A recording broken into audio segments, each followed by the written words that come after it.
100.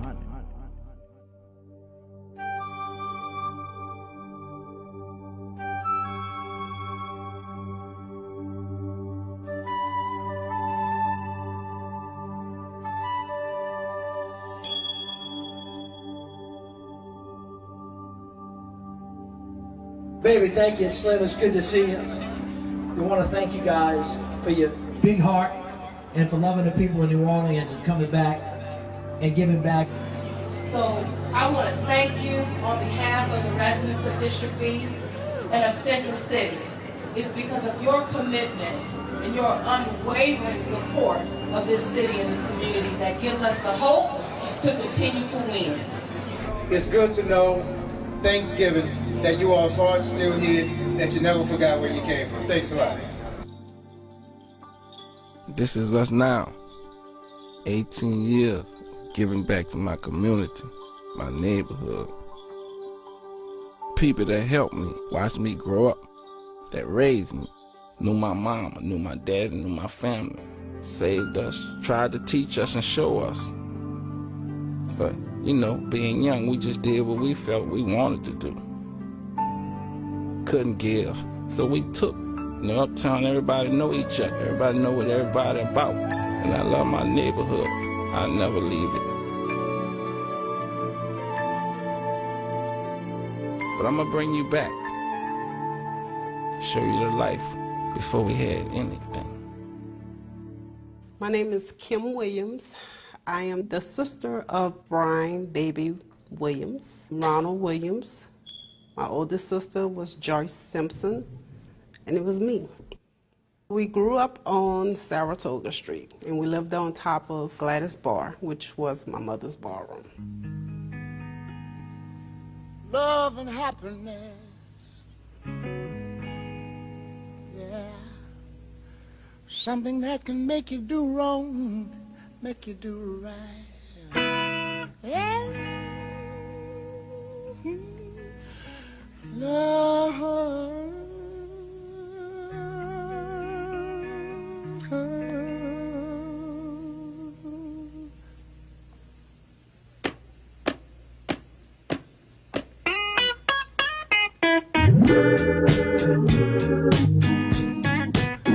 When we were children, we got along very well. We, you know, sister, brother, we played, did everything children would do. All the neighborhood kids knew each other. We always was around, we played, hung out, act crazy, you know, do little kid stuff. Pitch up tackle, that was one of our favorite ones we had, pitch up tackle. We tried to put our uncle them on the Lucha Brown. That didn't work out. We were too much smaller than it was. That part didn't work out at all. Slim and Kim was the oldest of everybody, so, you know, they tried to bully us. But you know how that goes. As children, you could see what they was taught at home. Share with your friends, share with your neighbor, you know, don't be selfish. Everybody knew everybody in the neighborhood. Everybody, you know, pretty much was family on Saratoga Street.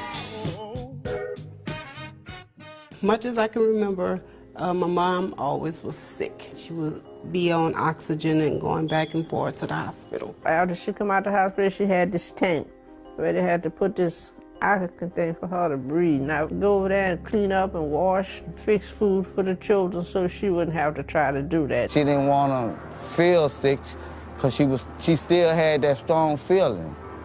You know, she was strong. Gladys was strong. My mama name was Gladys. Her mama name was Gladys. Shared the same name. My oldest sister, she was named Gladys, but they call her Margaret. When I was a teenager, my mother was living in Hammond, and she was living in a town called Ponchatoula. And I stayed over there with her a long time. Her and I was very close also. I heard my grandmama was a wonderful woman, beautiful woman, but unfortunately, she died in a car wreck. But my mama moved uptown New Orleans on Saratoga Street, and that's where it started. She wasn't raised in that block, but she came by regular to see her aunt. Matter of fact, I don't really know Gladys' mother. She would be by her two aunties, which was staying in the same block I was. But her and I was real close. And if she wanted to talk about something, she would call me and come to me. That's how close her and I were, like if I was a mother figure in her life. And she was tall, dark, well-built.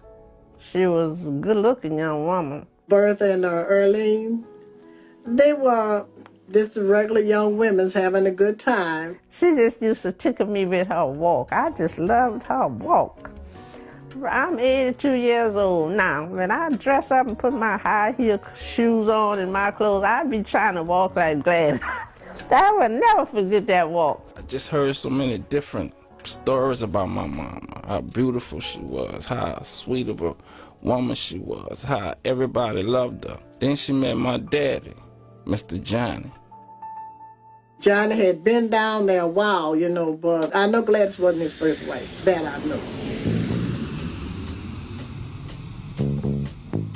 My pops was a military man. He went in at a real young age. Stayed in it for like 19 years. He married Dorothy Williams real young. She was 16. We was teenagers, you know, running. We was children. He's 4 years older than I am. He was tall, dark. Boy, joined the military and got in love. I married him in the service. He come home, married him. Yeah, we went from Arkansas to Germany, and we stayed there 3 years. He was the first sergeant, and we were on the ship, came back, docked in New York, left New York, went straight to a car dealership, Pontiac car dealership. Dad bought a brand new Pontiac, and we drove that car from New York back to Arkansas. And from there, that's when Dad went to New Orleans and bought that house on Jordan Avenue. He liked to gamble. He was lending money. He would charge you a quarter for each dollar he would let you have. He would lend you, not let you have. And he got caught, and that's where his problems ended up. And that's what he got discharged for. He was in prison in the Army post in Texas.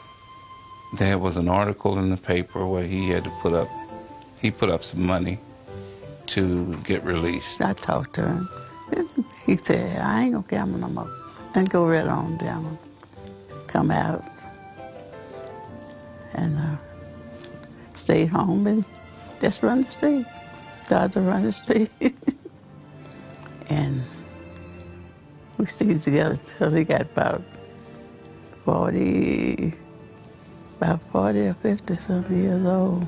I just couldn't stay with him. That gambling. Yeah. That's right. He was a quiet person, you know, and he didn't tell you all his business. He just told you what he wanted you to know, and that was it.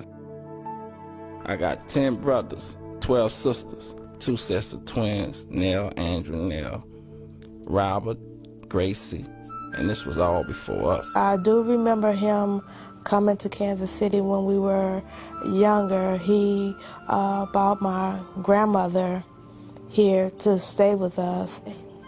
He had came that night, him and I think it was Jungle Man that came with him.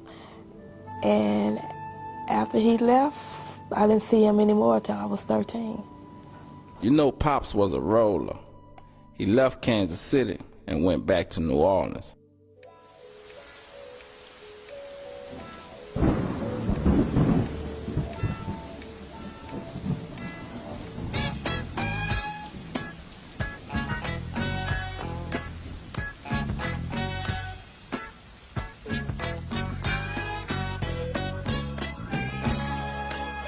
When my daddy met my mama, there wasn't no going back. Straight off top, they stuck together. And they started dating, moved together. To be honest with you, they didn't care for Gladys' husband, Johnny, at that time.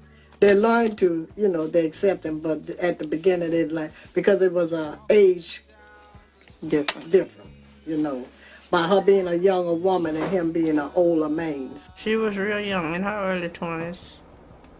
She had met a nice man, and him and her was dating. That's all. I said, well, good for you, just like that, because I was happy she had met a nice young man. It made me happy. And I never forget, she asked me, how you look, Auntie? I said, well, he handsome. And we laughed. My pops was a hustler, straight out the military. He was all about some money. When they came around here, Baby wasn't born at the time. It was Kim, Ronald, Marie. Then I entered the world. And I found out he was born. I asked, what you got? She said, a boy, another boy. Everybody was happy. Everybody would say he was a darling, pretty little old baby. He wasn't named until he came out the hospital. For about maybe 2-3 weeks, we used to call him Baby Brooks. And everybody used to go to me, well, Miss Gladys, what his name? She said, Baby. About 2-3 weeks after that, she came up with a name, and she said his name Brian. But ain't nobody called him Brian because everybody knowed him as Baby. I was born as Brian Brooks. That's my mama's last name. My pops never signed a birth certificate. She told me she had named him Brian, and I thought that was a pretty name. I said, that's a pretty name. As a kid, I never seen my pops as much, because he always was working. He had different businesses, so he stayed on the go. Baby and them was staying at 1222 because they were working on a bar at the time. They were trying to get it organized so he could do his thing. When I say he, I mean Mr. Johnny. When he came on Saratoga Street, he came to get the business, and the reason the place name is Gladys because Johnny couldn't put it in his name. They used to stay open 24/7, and he was trying to do the best he can for his kids. You know how they used to lend money, and they would call it 2 bits on the dollar and 4 bits on the money like that? That was one. He was always a hustler. Whether it was legal or illegal, he was always a hustler. He made a living for his family. He was a good dad, He made sure we had everything we needed. My father, he took care of us, basically. He raised us. He was my dad. Our family wasn't rich, and we had to do what we had to do to get by. They didn't want as much like everybody else had, but I ain't say they was rich, but they had a little bit more, put it that way.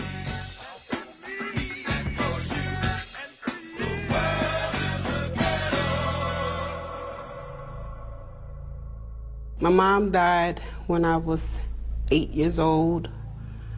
Baby was 5, turning 6, and Ronald was 10 years old. The night before she passed, her and I talked on the telephone. And I said, how you feeling? She said, I don't feel too good. She said, I might go to the hospital later on. I said, well, I'll go with you. She said, no, don't want you to go with me. She said, I'm going to be all right. If I go, I'm going to go 4:30 in the morning. Ain't nobody there. She was worried about Brian, because Brian was a little boy. She said, well, I don't know. If I go, I'll call you back. And I was going to keep Brian for her. And she didn't call me no more that night. I called her back. The phone rang. I didn't get no answer. So I thought maybe they were asleep. The next day, my husband called me at work. When I called her that morning, I didn't get no answer before I went to work. So I went on to work. I said, well, she must be all right. I went on to work. Then my husband called me the next day and told me she had passed. And I said, passed? And I had no idea, she was that sick, because the way she was talking to me on the phone didn't sound like she was sick enough to pass away, And I just broke down when he told me that I couldn't have. And that was the hardest thing he could have ever told me, to listen to something like that. I can remember when they told us that she passed, how it took a toll on us. We were very young. We cried so much until we, threw up. We were so sick, we were young. Our mother passed. It just broke my heart. This child passed away on me. It just... Oh, I'm sorry, I don't mean to.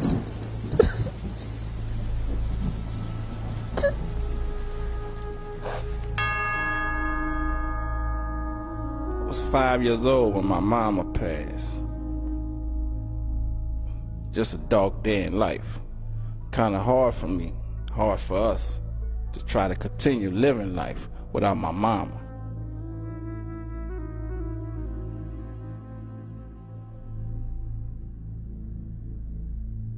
My mama brother Joseph, he flew down from Canada to visit my mom, but he didn't know that she passed. Him and my sister decided to get me, Kim, Slim, and Ray and take us for a ride. We drove from New Orleans to Canada.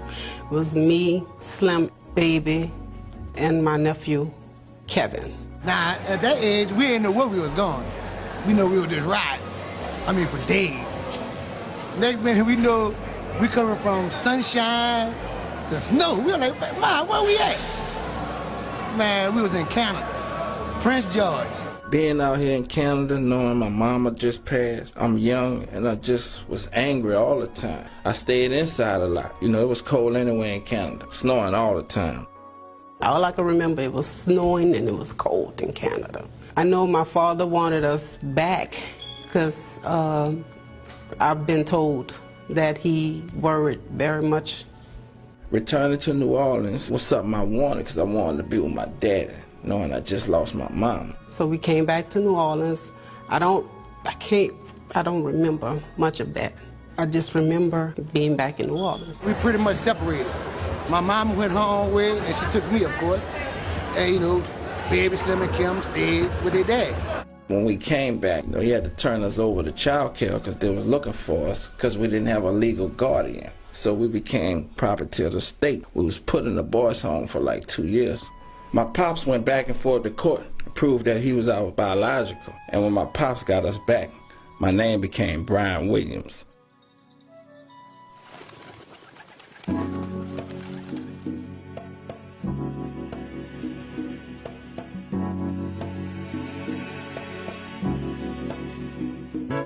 Little ghetto boy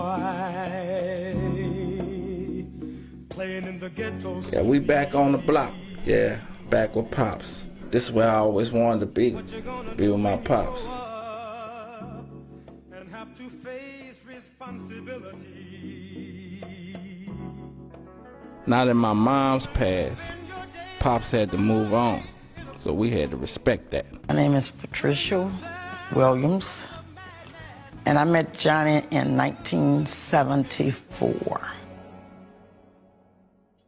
Some friends and I used to go by his bar and eat seafood. He had a Wednesday seafood. I met him and we began talking. He had just gotten the kids back, where he had got the lawyer to do the procedure of the adoption and everything. Johnny worshiped his children. He always was a person, took a lot of time with the kids. They was playing ball, wrestling. We started dating at that point because I had the younger boy son, which was Eldrick. He had an apartment over the bar. It was a small apartment at that time. About 8 months later, we started living together. We grew up on the top of this building. 2-bedroom house, bathroom, kitchen. We used to play around here. I mean, it was just like a family thing around here. Me and Elton and Baby used to hang together, and my brother Frank and Ronald used to hang together. At nighttime, and when they in here, you'll hear the music when you sleep by us being upstairs. And they going in a ballroom at the age of, yeah, right. They wasn't supposed to be in the bar. Baby's 6 years old. He'd run through the bar and get $10 like it was $1 way back then. And then he'd go out, maybe be gone about a couple of hours and come back, and Johnny would give him 5 or 10 more. Baby was real sport. Brian. Oh, Brian, that was his That boy. was his heart. Mm-hmm. Brian. Mr. Johnny just said. Yeah. Brian. I said, you shouldn't do that, you're sprawling them. And Johnny would always say, I ain't worried about that. He said, because my baby Brian one day gonna be a millionaire. My husband said this. He said this. And I'm not saying Baby said this. This is what his dad said about him. I think what Johnny was doing was basically teaching them the business role and the responsibility of taking on a business role. So they had jobs before we knew what it was to work. As a kid, I saw it all. Everything went down on the block. Hustling, tricking, prostitutes, drugs, everything. Joe Shorty was in the 1300 block, and all the little prostitutes used to come through the alley. Had pimps around there. Had prostitutes. If you wanted to find like a hookup around here, this was around here the area where you look at. Going in and out. It was no shame. They was doing it like it was a 9-to-5 job. Central City, that's the worst place in the world. It's almost like a bottomless pit. And Joe Shorty was like right in the next block from Gladys was here and it sits on the next block. So we seen all of that by playing in the streets and all that. We seen all. In fact, we knew a lot of them. This ballroom used to stay open 24 hours a day. You had a lot of drugs dealing going on in the neighborhood. A lot of stuff went on. Murder, just game after game, that whatever they can do to you to get anything out of you, meaning money or any of your possessions, they will do around there. So that was a rough place to come up at. You wasn't gonna take nothing from my husband. You wasn't gonna take nothing from him. Knowing my pops stay strapped, but this particular day, he wasn't. We had just come from the wrestling match that night, and they had about 3 or 4 people in the bar. He was up in the ballroom, and all of them was having a good time, not paying attention to what really was going on at the time. And I had just brought the kids upstairs to make them take their bath to go to bed. And I heard the gunshot. And next thing you know, we heard like maybe 2 shots, and everybody broke out and ran. And I run downstairs, and Johnny was tussling with the guy. The gun had went off. Johnny was tussling with the guy, and Johnny got shot in the side. We ran around the block, and we come back. They said, "Oh, Mr. Johnny shot, Mr. Johnny shot." Somebody tried to rob him. He got shot up in here. The guy, they got away. But I heard later that one of the guys got killed the next week trying to do the same thing to somebody else on Verone Street. I don't know who tried to rob him. It wasn't in the neighborhood. It was some stranger. Yeah, but nobody, no one would harm him. Like I say, he was generous. He was a kind-hearted person. The block was like a family. Everybody knew everybody. That's where it went down. So my pops sent us 2 blocks up by Miss Antoinette. We were number 5 guys in the block. Babe and Ronald, and me and my brother, and another guy called Man. We was the only guys in the block. So the boys liked to play together. We played football, baseball, everything in that block. But Mr. Johnny, he wanted us to make something out of our life. When he see we doing something wrong, he'll tell us, threaten us, if you keep doing the same thing, I'm gonna beat you and all this. So we try to stay on the right track because he was always watching us. Saratoga was,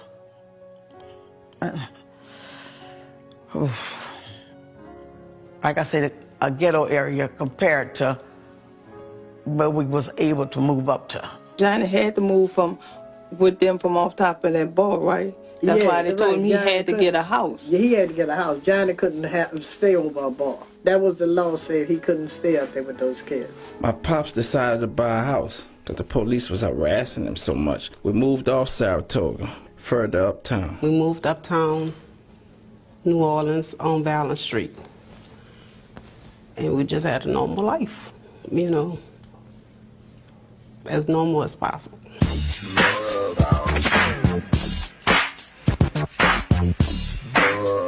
I had 3 kids, Johnny had 3 kids. And we never believed in step.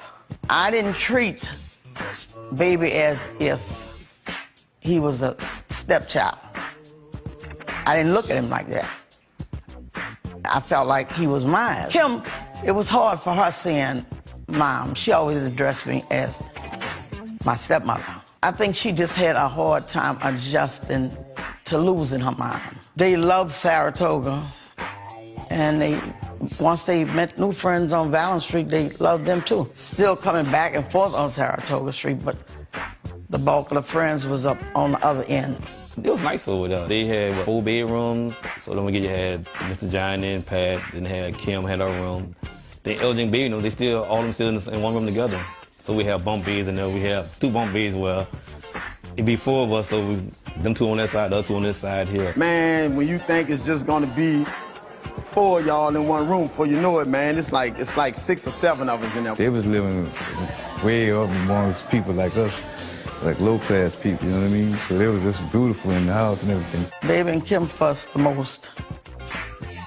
Eldrick and Kim was the closest because he wouldn't mess with her as hard as Baby would mess with her. He would do little things to aggravate her. And Ronald and Kim was close to her. My grandfather and my grandmother raised me. They were so particular about me going around stepdaddies. But when they first met Mr. Johnny, there wasn't nothing they could keep me from him. They grew up good together. They got along. Me and Baby stayed probably like 4 blocks from each other. He stayed on Valen Street. I stayed on Robert Street. That's like 3 blocks, 4 blocks apart from each other. It was a young crew, me, Baby, his brother Eldridge, Slim, Corey, Joe Casey, KC, Vamp, Pat Norwood. Man, it was like 20 or 30 of us young kids that was growing up in that 13-ward area. And we just like regular little dudes at first playing football and popping wheelies. Every day they played ball in the street. In the middle of the street, they played ball, skated, doing things like that. It was a residential neighborhood that we made out of project. Just they had no bricks. It was invisible bricks. Miss Pat, she raised me. My mom was like a mama to him. I'm in the Magnolia Projects, so that's like right up the street. My dad was in and out the jailhouse, ever since I was like 3 years old. My father owned a ballroom and a limousine service. So, like, me and Baby and them came up with some daddies who had clever entrepreneur mind. When I went to them, it was like I was escaping from the projects. Pat accepted me in as her own child, but at the same time, I had to follow the same rules if I wanted to lay here and stay at 2615 Valen. The house they moved in actually was the biggest house on the block. So when they moved in the house, like, what else moving in the house? So it actually was Baby. And a friend of mine was like, but they real good in baseball, but go down there and talk to them. They good people. So I went down there, we got acquainted, and we just went from there. Christmas Day was like one of the days that we really got acquainted with each other because we were like on Mongoose BMX bikes and they roll out the driveway on mini bikes. Like just took off up the block. They was the only 2 had mini bikes around there. We were able to pop wheelers on a bicycle. They were like just zooming by us on mini bikes. So, it was just one of those things as kids, you're like, man, why we ain't getting none of those? And everybody and their mom wanted to ride their bikes. That's why everybody started hanging around there. We're like, God damn, these boys got mini bikes. We met through family because we consider ourselves as family. I stayed on Liberty Street, which is only 4 blocks away from where Baby house was at. We always say cuz or fam, something like that, because we were born and raised to be like that, and we kept that vow. If you're in the same block or in say like a 4-5 block radius, everybody try to be really family. Even though you're not kin, you still kin. So all of us got kind of close, and it just went from there. Once we moved on Valen Street, it was a different sight from where we come from, where everybody was cool. We go back and forth from Saratoga to Uptown. 1, 2, get down. We grew close, and I grew especially close to Baby because he was the youngest. And Eldrick and Baby was like 6 months apart. Eldrick, which was my mama's son, him and Baby was close. He gave Baby somebody after his mama died, at somebody to be with. They hung together, they did their dirt together. He was the clown. He clowned a lot. You get Eldrick, you gonna have some fun with Eldrick around. Funny, active, loud. He used to call himself LL Kudrick. He used to rap, I'm bad, all the time. And they were real close. Ladies love Al, He was a playboy, Eldrick was wilder than Baby. Baby was quieter than Eldrick. They was always tight, had a lot of the same clothes. Anybody that didn't know wouldn't have thought they wasn't real brothers and stepbrothers. They was just really close. In our neighborhood, everybody came up had a little brother. It was Stan and Pat, it was me and my little brother, it was Ernest and his little brother, it was Lewis and his little brother, it was Baby and Eldridge, it was Baby and Slim, Baby, Slim and Eldridge. Slim is tall like my grandfather. Slim gonna say only when it needs to be spoken to. You don't even know Slim in the building, but he be thinking. He always thinking. He always thinking, you know. You know, he like to be behind the scene, you know, but he putting stuff together, you know. Slim kind of stayed under Mr. Johnny a lot. That's why he got that wisdom. Slim don't say too much. Slim was on the quiet side. Johnny taught him to be the business and run the business. And Slim was doing his own little thing too, though, because Slim had this little crew. Me, Ronald, Bean, and Frank Washington. So we all used to hang out all the time together. They was the tall dudes. Even though I was tall too, but I was a tall hustler. They was tall chilling. We called him 6'9" too, by the way. We had his name because that was his height. Slim really kept us out of a lot of stuff too. Slim sit back, lay back, but he knew everything going on. That's what he do. Him and Baby always had this here relationship, I got your back. The bus don't leave without my brother. This girl ain't gonna come between me and my brother. That's how Slim and Baby is. Baby and Slim thing was, we gonna change this situation from our parents doing for us until we gonna do for our parents. I always respected my brother as my big brother. And we always just held each other down. Always. He was good playing football.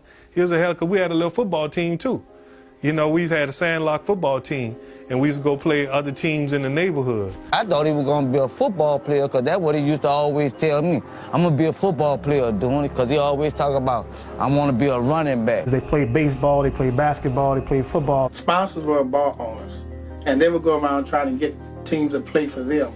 Because Mr. Johnny, like my mom said, if he seen a dollar could be made, he gonna follow that road. A lot of people don't know it, but he was a real good athlete. So his mom and dad actually sponsored the baseball team when we played in all baseball. Mr. Johnny used to follow us. We played for other bars, but he would have his truck out there selling food and everything, or chips and beers and stuff, and he would bet big money on us.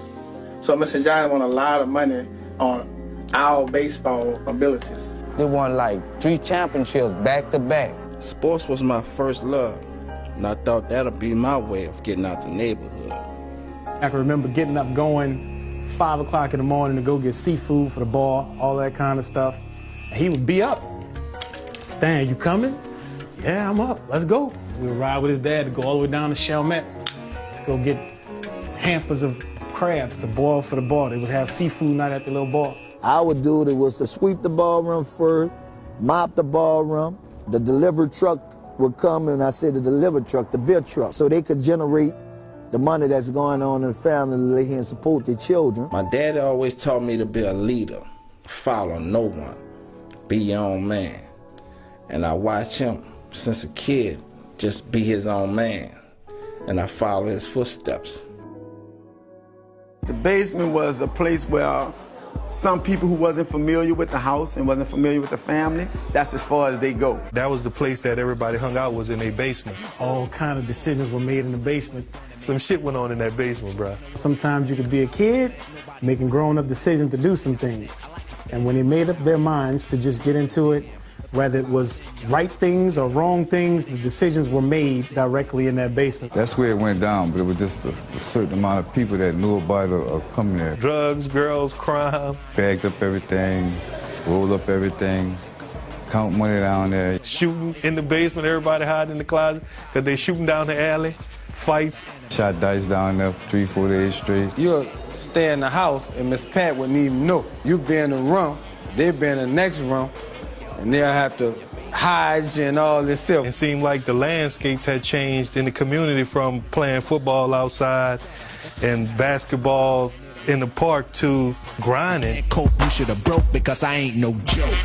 We was getting into fashion. Me and him and some of our friends would go on Canal Street to like Dillard's, Macy's, and steal polo shirts out of them. You go to Canal Street, I know you was broke when you left. I ain't have no money, you ain't have no money, but you could come back with all kind of shit. Like, where you getting all this stuff from? We'll go in these stores and just tackle a store. Just everything that we can take out of it, we'll take out of it. Decisions was made by all of us. Stunner had this sharp edge in life, you know. He had a better mindset. Mr. Johnny, my dad would always say sometimes all money is not good money, but he would say all money is green money. So his determination, it wasn't so much that they were not well off, it was just his determination to be independent and do for himself, regardless to what it took. He would make it happen. Once you become clean and going to school with all kind of polos and everything on, you know, the next thing come, how you gonna get you a car and some money? They had to go to school, had to. And if they got into any trouble, I wouldn't be the one to find out. He told one of my best friends when they was in junior high, like, I'm gonna be a big time rapper mogul one day. I mean, he called it. He was in the 8th grade when he called that shot. School was something I enjoyed doing. I always wanted to be smarter and learn. I look forward to going, and my school was in my neighborhood. Middle school, Woodson, they were, he would hang with these group of guys, and I guess they was getting in trouble back then. So our typical day was get up in the morning before we go to school, you know what I mean? I'd get up in the morning, go take care, roll up, do this, get everything prepared. So by the time I come outside, everybody already, you know what I mean, on the corners, you know, walking away to school. Like, I mean, you want to, if you do that, you do your little thing, and you go on to school like a normal day. Because your parents was strict about you, you know what I mean? You got to be at school. As he transitioned into like that early teenage stage, his just determination to just make some money, because he was coming from a situation where his dad always was there to produce some money. So the deal was, I don't want to depend on my dad. My dad's not going to be here forever, but I don't know what it was about him that said, you know what? It's time to take on adult decisions and do things either right or wrong. I'm going to make them work. He went from, you know, wanting to do breakdancing and all this, and all of a sudden that shit just came to a halt. It's like, it's time to make some money. Around that time, when they was paying $3 to something an hour or something, why would I go do that? It don't add up. And drugs was the only way for us to continue to wear the fancy clothes, and then we started driving cars, and at the time, you know, everybody wanted a nice whip with some rims on it. First of all, I tell him to stay inside, so he was inside with it anyway. I'm the one who really was on the corner, you know what I mean? And nobody really knew it, because he'd go to school. Yeah, our parents kind of strict, but they didn't know what we was doing. We played that role. Birdman, he had probably 10, 15 cars that he didn't even know, houses, everything. I can recall him having a fascination with cars in his early teens. By the time he was 16, he had 7 cars. But nobody would ever see him. He would park cars all over. When he leave, he walking. When he go where he going, he drive. Where he going, he gonna park probably 5 blocks away and walk up to where he's going. He bought a Oldsmobile, and I thought it was so funny, and he had metal flakes in it like on a boat, and with some Trues and Vogues, and I had bought me a Cadillac, like just plain white Eldorado with a wheel on the back, and he went and got this Buick Oldsmobile painted like, had the boat metal flakes in it, like it was so metal flaked out, and that's when I knew Baby was different. They were just parked on the streets, like around the corners, some all over, just everywhere. They were just parked. A Cadillac Cimarron, a Mustang, a Suzuki Samurai. He had the Audi with the white interior. Impalas, like the had the 2-door and the 4-door. A Buick LeSabre, a Lincoln Town Car. The Taurus with the white interior. He bought a Taurus, and he bought a Taurus station wagon, and he put them loud colors on it again with white interior. And I knew then, I said, Baby is different from all of us. Every time a car came out back at that time, this was just only true the street. He was getting every call that actually came out. Growing up in the projects, I was infatuated with money, jewelry, cars, power, something we never had.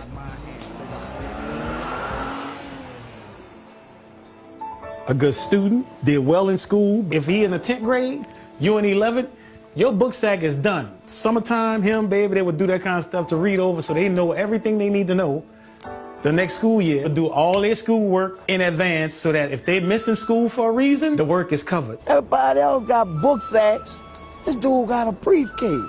He carried a briefcase like Johnny Cochran, or one of them, carried a briefcase to lay here and go represent his client. He was going to represent his future. He was going to represent himself, his family, me, other people, family and friends. High school was cool for me. I went to John Mack because I ain't gonna follow my partners.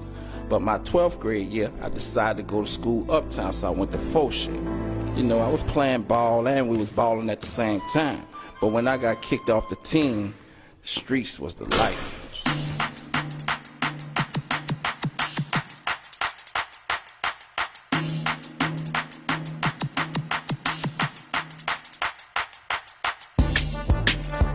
One of the conversations was I got to meet Mia Connect to get out of this stuff because I can't find no job, can't open up a business because my dad already have a ballroom. Mr. Johnny was much older.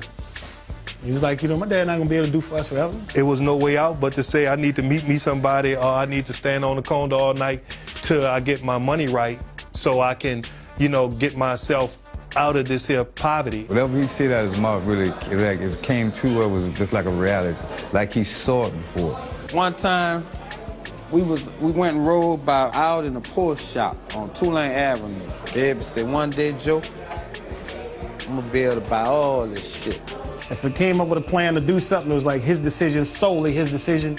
He wasn't allowing nobody else to just, you know, come on, man, I think you should. No, that ain't gonna happen. Whatever Baby had idea, he put it into a plan and it always came out right. The only way we was able to do that, we had to talk about how we was gonna come up. And come up was taking the chance on selling drugs. It was never, I'm gonna do enough for me. He would always make a decision that was gonna provide for more than just him. When we come outside, then we took care of business outside, not in the yard, not in front of the door. We go down in the corner, you know what I mean? But you had to be good at selling to be able to accumulate enough money to get the things that can get you away from that environment that, you know, created that ideal that we could sell drugs. When we used to come uptown on that block, everybody was already in position. Like we used to I'd come up there, he used to probably give me about 10, 15 of them in bundles at a time. They gone as soon as I hit the corner. They had already sold up the area where we was at in the 13, while he had already like controlled the neighborhood around there. So I had to go in another area that nobody ain't really staked claim to yet. We sell cocaine and crack, so you know what I mean? It's like we grew with all this stuff, but very low key. We was on some real hardcore Conrad shit, you know, he kept us eating, you know. You know, when we didn't have nothing, Baby would come up with it. He'll call in the morning, see coming through, drop you off something, and keep it moving. Uptown was like the middle of the world. We the third wall, you know, the Mac, the Melf, the Calio, 6 and B, the Rat Hole, Phillip and Clara, the 10th wall, the 7th wall, the 8th wall. Everybody have their different walls, but everybody in certain walls ain't respected. Stunner could go anywhere. And when a man is respected as a man, he can go in all them other walls, be saluted, and have their hat laid here and tipped off to them. Everybody in their mall had something from him, some type of product. He had all them dudes around there. Not a motherfucker not around there didn't work for Baby. And that's real shit. We had other little guys that we dealt with, but not under Stunner. Like everybody, we used to have our own little crew. Like Joe had his little people that he go out and give his things to. I had my people. But a lot of them is dead, man. You know, this city here, bro, it's hard in New Orleans, bro. Because New Orleans is born killers out here, man. It's really the reality of it. Baby the type of dude to be running all day. Next time you hear from Baby, it might be 1 o'clock that night, and he gonna ask you, do you wanna go to the club? Then if he ain't go to the club, he's gonna tell you to come by his house, y'all will play some kind of game or something. You gonna smoke some weed, you gonna drink some drinks, and that's it. They're gonna start all over in the morning, the same cycle. You know, a hustler's anthem is, you know, it never stopped till my body dropped. He was dealing with people on another level that I was. I was getting to see that he had to broke down, but he was on another level, doing it way higher and bigger than me. What I was doing was looking good for me, but what he was doing was already cash in, cash out. Baby was the first dude I ever seen on earth wear 2 watches. I ain't never seen nobody in my life. When we was come up, when he had 2 Rolexes on, I thought this dude had went crazy. He had a house, like around the corner from our house, and nobody knew it was his house. It's called, in New Orleans, we have doubles, and, you know, 2-sided apartments. And you'll put bars all on the back door, front door, and all on the windows, and you'll just sell rocks out the door. You'll cut a little square hole in the door where they'll be able to hand you their money and go back and forth. Baby had one of them houses, and I seen him work about a year or 2, and after that, I seen him come up. He was real respectful. Cut the grass. He would tell the people next door to get the grass cut. He would always say his uncle lived there and he was watching the house for his uncle. Because niggas ain't know we was playing with that kind of money at this type of age, you know what I mean? Like serious money, like serious money. A guy went broke into a car and people followed him to that house, and that was the house he went to, and he was going to that house to buy weed and buy drugs. The police actually came, they kicked the door in. 6 in the morning, police at my door. Fresh Adidas squeak across the bathroom floor. Every day was a work day for Mr. Johnson. He had so many things going on at the time. I mean, you got a grocery store, you have a ballroom, you have the food truck, he had rental property. He was a numbers man, he played the horse races, he was involved in all that stuff. So rarely did he actually have time to sit down and say, boy, what y'all doing down there? We didn't approve of any of that. And when we found out about it, you know, we was shocked and hurt, you know, talking to them and all. They got in trouble and they went to jail. I'm a mother. Mothers are different from fathers. So I wanted to get them out of jail. Johnny said no. No. They do wrong, we taught them different. They're gonna stay in jail, we're not getting them out. I said, Johnny, I think I let him stay in that like about 2 days. The next morning I told Johnny, I said, look, I'm getting them children out of jail. He didn't agree with me. And it was very few things that Johnny and I didn't agree. It was their first time getting in trouble. And they got out.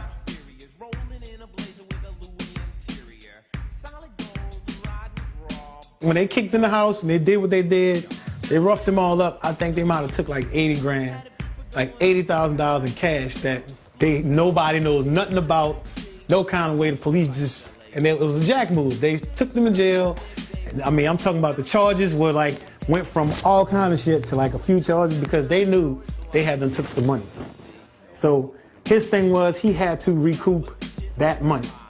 So he was insistent upon when he bonded out of jail to making a move that he probably would have never actually made. They went to the St. Thomas to school. They got out one weekend. The next weekend, they was back in again. Yeah, when they got caught coming out that St. Thomas, because they was throwing all black dudes away. They was throwing all of us away at that time. We thought they was over then. It backfired. He wound up getting popped with 2 people. I'm saying 2 people, he would say 1, but to this day, me and him argue about that. I'm like, there was more than 1, it was 2 people. And people had heat on their back already. And they had to bring in somebody. So they chose your ass to bring into it. You not in their circle. You knew 1, but you don't know the other one like that. But you know, and that was one of his things that he never really do.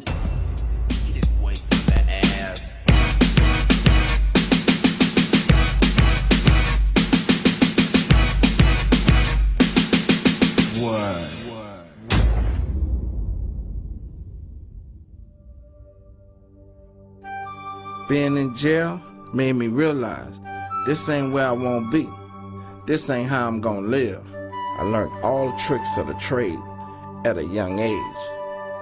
When I visited him in jail, we talked and he said that he would, once he get home, he would change his life. Me and Slim choose to go see Baby, and my mom and my other sister choose to go see Elder because we had to see them at the same time. He used to always tell me, Rita, he said, when I get out here, I'm going to do right.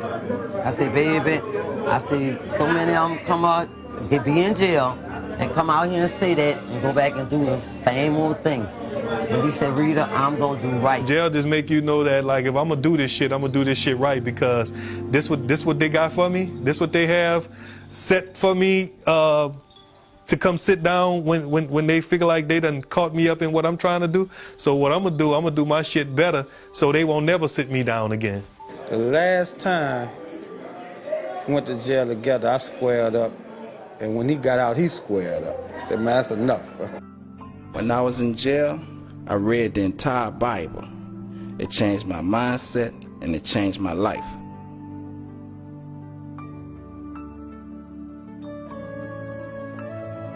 When you coming from the streets, selling drugs, killing, back and forth to jail, putting 18 to 20 years out there on the slab, you got to know somebody, mama, grandmother, auntie, is praying for you. You done gave up everything that you had, your worldly possessions that God created you. You gave it up to work for the devil because you know what you putting out here is not something that is going to produce itself. It only take away from itself.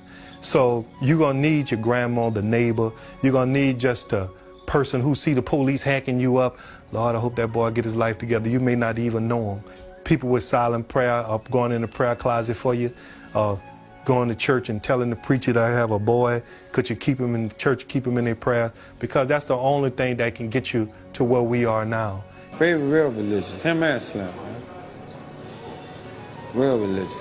They know this by the grace of God. Anytime things went opposite of what he said, shit just never worked out right.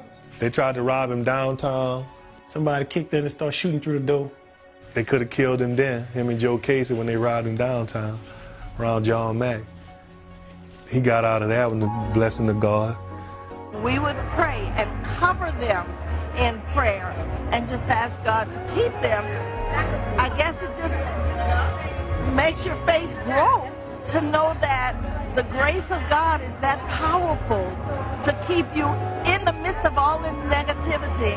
And they have many friends that they've helped to bury today, and yet they're still alive. So it just shows you the testament of their spirituality. Coming from where they came from, you know, and then the background they had with the mamas, their daddies, my mama, my dad, and my grandmother, his grandmother, you know, they always believed in prayer.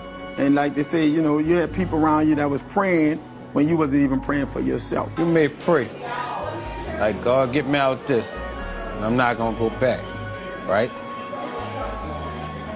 It might not happen when you want it to, so I'm gonna test you. I'm not gonna give it to you right off back. I ain't gonna give it to you right off bat. I'm gonna see if you're gonna go back.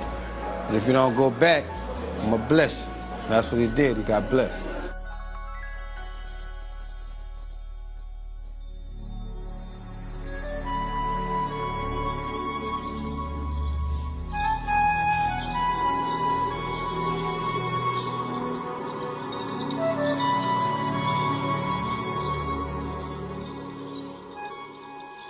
Being in jail, I learned a lot. So when I do get on the block, be smarter, wiser, do shit my way.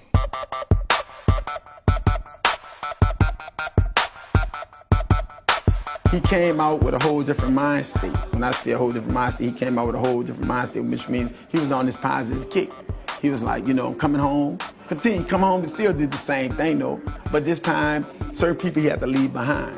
Reaching and attaining a certain level streetwise, a lot of people wanted to deal with him. But because of his way that he dealt with things and he chose not to, he could choose not to deal with you because he feel like you talk too much. He could choose not to deal with this one because he want to be on Front Street all the time. He could choose not to deal with this one because he knows that one. He ain't right, so he would just exclude a whole bunch of people in the neighborhood. He would only deal with like one person out of the neighborhood. Fast money brings a lot of trouble, brings on heartaches, but you know, as you get older, you realize, man, I could put my energy in something else that'll make legit money, and I don't even have to do this. Now I say to myself, man, this cat been in jail. I come out with this mind state, this idea to do this here. So if you say to yourself, if he can put together a group of guys to go out there and make such X amount of dollars for him, he can use his mind to do something else. And that's what he did. Well, the first day I seen Baby coming home, I was coming up Robert Street almost to Ferret. He was coming up the street drinking some 8-ball or Old English or something. I know he had a quart in his hand. And he had that baggy jogging suit jacket on, and he told me he about to bust it open. Busting it open when you gonna get all your drugs, you gonna make the block hot, the police can come, the robber man can come, but at the end of the day, you gonna win.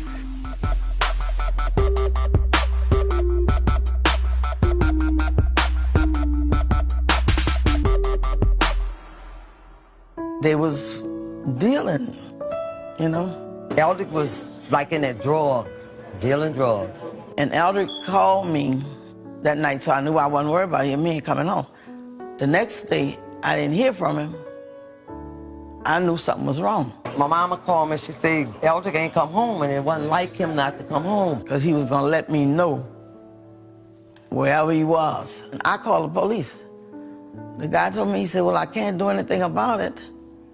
He said, because it haven't been 24 hours. I said, I'm telling you something is wrong. Something is wrong. I don't know what it is, but something is wrong. I said, because this is not my son. I said, my son calls me when he's not coming home. This is not him. You know, baby might not would call, but Eldrick was gonna call and let you know. And that Sunday morning, it was Father's Day. My family and everybody was up there. Everybody was worried because we still hadn't heard from him. I called the detective back again. I say, something is wrong. He said, well, we didn't check the jails. He's not in the jails. He's not in the hospitals. He said, maybe he just went off somewhere. I said, no, this is not him. He don't do that. Something is wrong with him. Well, they said they had a John Doe. But he has a tattoo on him and he has a goal. I said, well, my son do have a tattoo on him and he does have a goal. And then he said, well, I'm gonna say one thing. He said, I hate telling parents that. He said, but check them all. That's when it really kind of hit me. So I said, okay. And my sister and my brother, they said, you know, you don't have to go. So we'll go check it out. And my brother and sister left. I was just sitting, really just nearly like spaced out. Because I knew something was wrong. I knew something was wrong, but not death. So when they come back, about an hour later, and they didn't have to say anything to me, just to look in my sister's eye.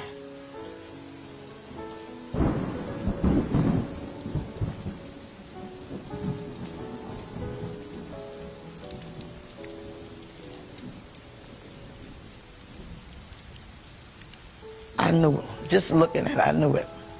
This lady come home, she found them on, you know, like her doorstep. So, but that's when I really think Baby turned his life around. And you know, that's what I think turned his life around. He's seen what happened, what stuff like that could do. We still don't know what happened. It's just like a big mystery. Maybe I would have lost another son, you know? When I lost Eldrick, as close as we was, really just made me ain't give a fuck about life.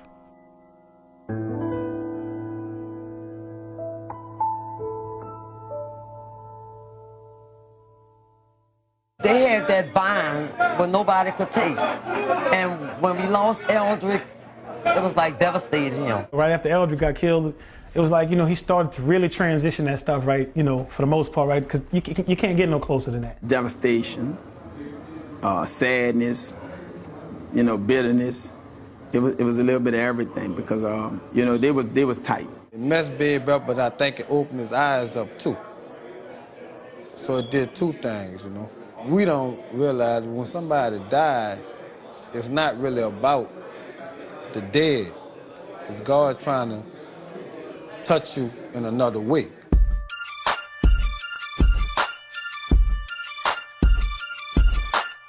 I can remember the first house he purchased on Hammond Street out in New Orleans East. I think they wanted like $75,000 for it. So he was thinking he could just go with $75,000 in cash to go buy a house. I'm like, no, it don't work that way. So, you know, he told his dad that he wanted to buy a house, and Dad was like, well, you got to cover the 20% down. And he said, well, I got the 20% down. So he was like, well, can you buy it in your name? For a long time, Mr. Johnny battled back and forth with him about going buy a house in his name. Because he was like, you know, if you don't have no way to show how you accommodated this money, you shouldn't be out here trying to go buy no house. But some kind of way, they called me back and said, Stan, we moving in. Him and Slim was getting apartments. They was buying houses. I'm talking about real talk. They was buying houses where everybody else was still living with their mamas. His focus never was what we could do today and have for tomorrow is what we can have for the rest of our life. Then from Hammond Street to a club on Downman, what was that, Magic City? What was the name? Club Magic. We went from there to Kit World, a little car body and fender shop. We partnered with some guys. They were all of these people who, they had things going, but they were strapped for cash and couldn't keep it going, so he wound up getting into partnership with them. When he get into partnership with them, then he wound up taking it over, then he sell the entire business. So it went from that.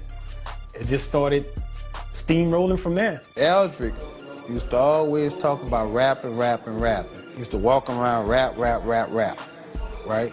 So when Eldrick died, it may have inspired Baby to do it more so because he knew that's what Eldrick wanted to do. We held a conversation one time in my room. How many hustlers on that side of the fence survive and retire from it without losing nobody, without nobody dying, without nobody going through some hell of a jail time? I don't know many winners. And he was like, well, I don't know none. If you said nobody died, nobody went to jail, I don't know none. I said, well, it's time to do something different. And he said, that's when he told me, he said, bro, I'm way ahead of you, Stan. I got my mind on something that's real serious. And at the time, New Jack City had came out. That's what we was playing with. We was playing with real money, like at a young age, man. It was cash money. Growing up in these streets, watching a lot of my partners die and go to the penitentiary, made me want to do something different in life. So I chose music and started Cash Money Records. They had hooked up this here record company and kept saying he gonna do it. And I was like, man, we in the street. I don't know nothing about no rap thing. What you talking about? Only thing I know is how to get out there and make that illegal money. He was like, Red, it's a way we can get over this and stop. He was like, if I take this step into the rap game, I don't want to do this. So when he got into the rap game, it was no more that, like some people say we still do a couple and ruin the chances. He gave all that away. He gave away houses, all the old cars we had, all the houses, gave them to his family. Like they still exist today. They still standing.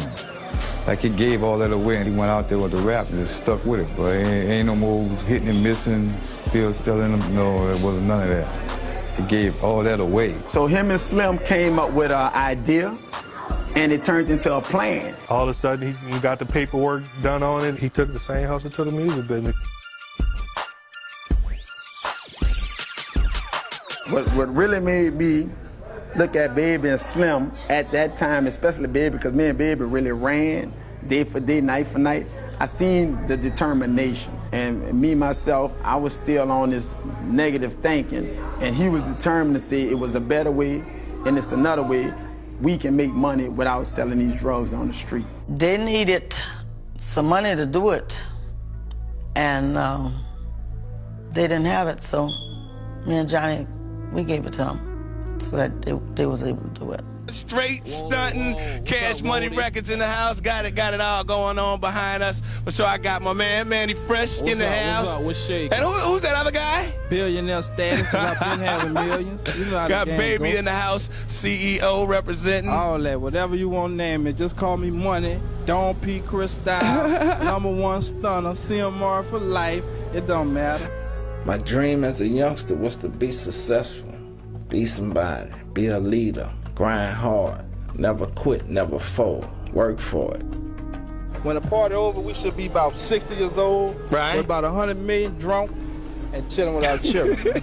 Being in jail, coming home, thinking about how you could do something to better yourself, be something, be somebody. Then you lose that somebody who gave you the motivation to be somebody. Now life changed again in a different way. They had so much security at that hospital. They was just not accepting.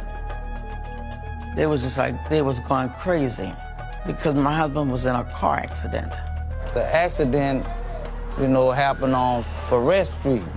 My mama called me and she told me, she said, Mr. Johnny had an accident. I said, an accident?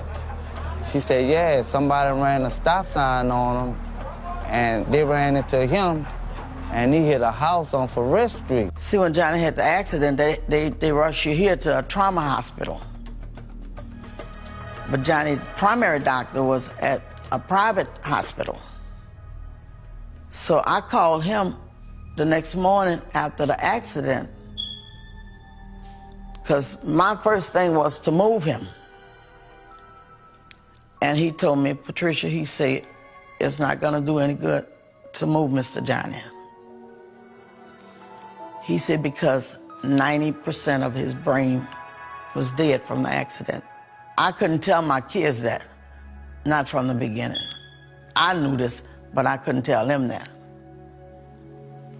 But I knew that the state had to hold him on the machine 3 days. So I felt that that would give them time to sort of accept, along with me talking to them. The night that they pulled the plug, it was hard, really hard for them.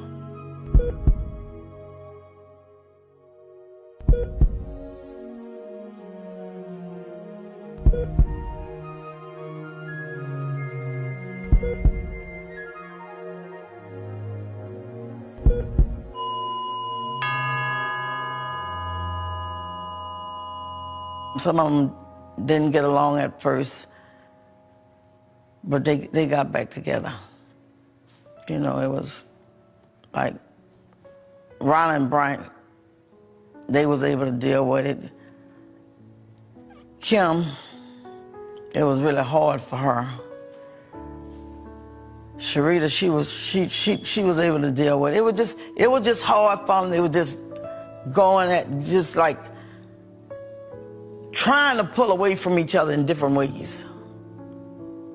But they finally got right back together. They pulled themselves right back together. It put a big dent in the people, you know, that he was really close to. But he gave Ronald, Kim, and Baby, he gave me and Eldrick. Tamara wasn't even in the picture then. Only 2 people Baby wanted to listen to, Johnny and Slim. Slim was like Baby next daddy beside Mr. Johnny. Mr. Johnny was just a full-fledged hustler, just a businessman, and a lot of the street savviness, I think Babe got that from his dad. He knew where he was headed, he knew what he wanted. Mr. Johnny was great. I learned a lot from him, you know what I mean? Because they used to have me in the house, and we thought that they was hiding me in the house. But Mr. Johnny was so smooth, he already knew I was in the house. A man that, he said little, but you know, when he say something, he'll come, he'll observe everything, he know what's going on, walk real light. He walk light. Sometimes we would be up in there backing up, he would be right on our back. And the door open, be like, man, who? And Mr. John would be walking. But we would play it up, cover it up, and, you know what I mean? We already had the plan to cover it up if anything somebody walking the door, because the door was like right behind us. Everybody hear that car coming down the alley, and now we already in the basement, and it's like a little hallway, then you get to the basement part. Boy, everybody will run and hide in one closet, because he didn't want to just see 30 dudes down there in his basement. Even though we used to come there and hoop and holler, tell me about I shouldn't be there, he ain't never really put me out of there, but I still stayed there like all my life. Mr. Johnny was a good man to us, huh? You know, he took care of all of us, huh? He was just one of them parents who just figured, you know, I'd rather him be here not getting in trouble than to be on the streets, but he didn't know we was the trouble. Mr. Johnny always tried to let you know to be legit and make the money that way where you don't have no trouble. Like Stunner would say, I seen it from a bird's eye view. His daddy seen it in him. But as a daddy, you're supposed to see a bright, successful future in your child. We just signed for a big fat 30 milli, or however you want to call it, 60, 80, but we just joined our company with Universal, so everybody can watch out, because we about to make it happen.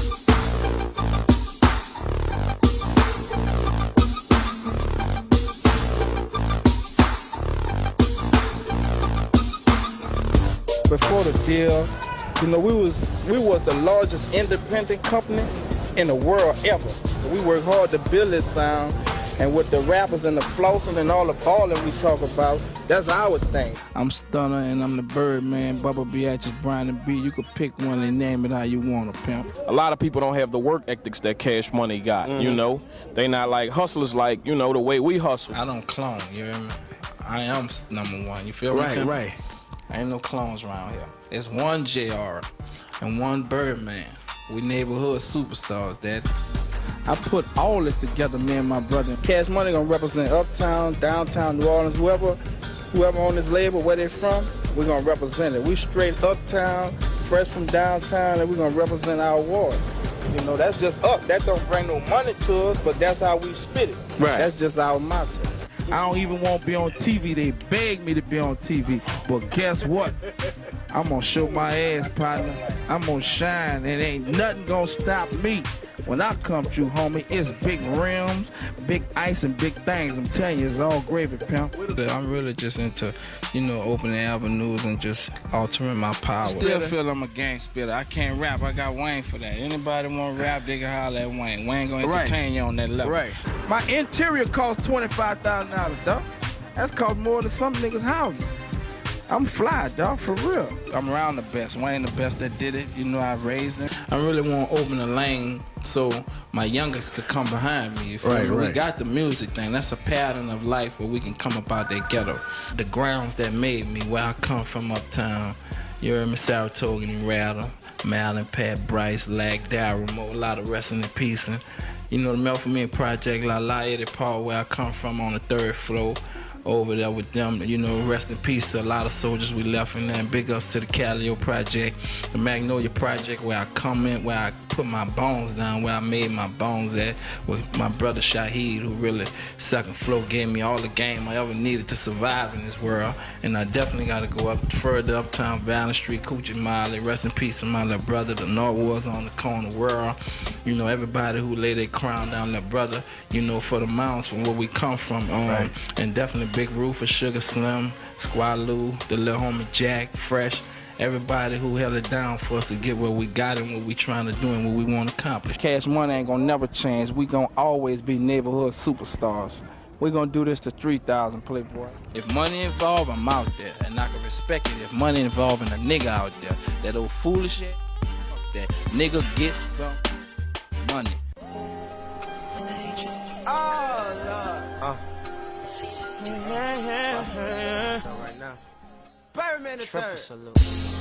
Let the money talk, cause we really eatin'. Round table, all the bosses meeting. Fast cars, jewelry, and coliseums. Fuck a hater, my nigga, we don't see him. I got too much money. Oh, my baby and Slim. Bitches know I'm cash money. Yeah. Birdman, I'm a motherfucker. We gon' eat cause I'm a born hustler. Go and get it, we gotta get it. Make the money, nigga, and flip the digits. I put my water on another cake. My little water, he a real gangster. And every summer we gon' still shine. Cause every day we on a hard grind. You little niggas ain't ballin'. Put some respect on my name, Stunner Man, been ballin', been shot callin', make my little dogs into big dogs, uptown, been ballin'. Let the money talk, cause we really eatin'. Good, rich. Round table, all the bosses meeting. Fast cars, jewelry, and coliseums. Fuck a hater, my nigga, we don't see him. I got too much money. Oh, my baby and Slim. Bitches know I'm cash money. Yeah. Big Rufus, let's get it. Yeah. I'm probably shining too hard, blinging too hard, fucking with your broad, driving too fast, land too big, house on the water, I got backyard sand. Yeah, my bitch love me. Yeah, my bitch be singing for me. I already paid the price. Lifestyle so priceless, put the G on ice. Yeah, quick, tell these clowns we ain't worried about them. Birdman, bitch, you heard about me. Bitch, the grill platinum plus. The world still riding with us. Don't fuck with us. Gangsta. Let the money talk, cause we really eatin'. Round table, all the bosses meeting. Fast cars, jewelry, and coliseums. Fuck a hater, my nigga, we don't see him. I got too much money. Oh, my baby and Slim. Bitches know I'm cash money.